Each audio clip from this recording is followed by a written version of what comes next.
आज रामनवमी निमित्त मुंबईतील पठाणवाडीच्या मुख प्रवेशद्वारावरती मोठा पोलीस बंदोबस्त तैनात करण्यात आलेला आहे। आज रामनवमी आहे आणि रामनवमीच्या निमित्तानं या ठिकाणी एक भव्य दिव्य अशी रॅली काढली जाणार आहे आणि त्यासोबतच आज भाजपचा स्थापना दिवस सुद्धा आहे आणि त्यामुळे जोडली गेली राष्ट्रभावना, हार्दिक शुभकामनाचे बॅनर सर्वत्र लावण्यात आलेले आहे। त्यामुळे आपण पाहतोय की कुठलाही अनुचित प्रकार घडू नये यासाठी पोलिसांकडून आता दखल घेतली गेलेली आहे। आपण जर पाहिलं तर गुढीपाडव्याला या परिसरामध्ये शोभायात्रा दरम्यान दोन समुदायामध्ये झालेल्या किरकोळ वादातून काही काळ तणावाचं वातावरण निर्माण झालं होतं आणि त्यामुळे यावेळी सणाला गालबोट लागू नये आणि अशी कुठलीही अप्रिय घटना घडू नये यासाठी पोलिसांकडून मोठा बंदोबस्त तैनात करण्यात आलेला आहे। प्रत्येक वाहनाची या ठिकाणी आपण पाहतोय की तपासणी केली जाते, ड्रायव्हरची विचारपूस केली जाते आणि मगच गाड्या आतमध्ये सोडल्या जात आहेत आणि अगदी हायवेच्या तोंडावरच हा पोलीस बंदोबस्त या ठिकाणी तैनात करण्यात आलेला आहे। या शोभायात्रेसाठी वाहतूक पोलिसांकडून वाहतुकीतही काही प्रमाणामध्ये बदल करण्यात आलेले आहेत। वेस्टर्न एक्सप्रेस हायवेकडून मालाड स्टेशनला जाणाऱ्या वाहनांना डायव्हर्ट करण्यात आलं आहे। थोड्या वेळात या ठिकाणाहून शोभायात्रा निघणार आहे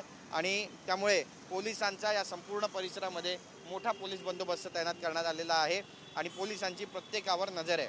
कॅमेरा पर्सन नागनाथचा गिरीश गायकवाड, TV9 मराठी, मुंबई।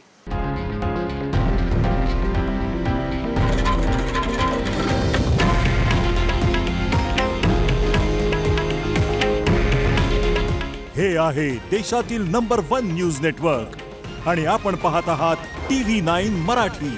काळजी तुमची, हित महाराष्ट्राचं।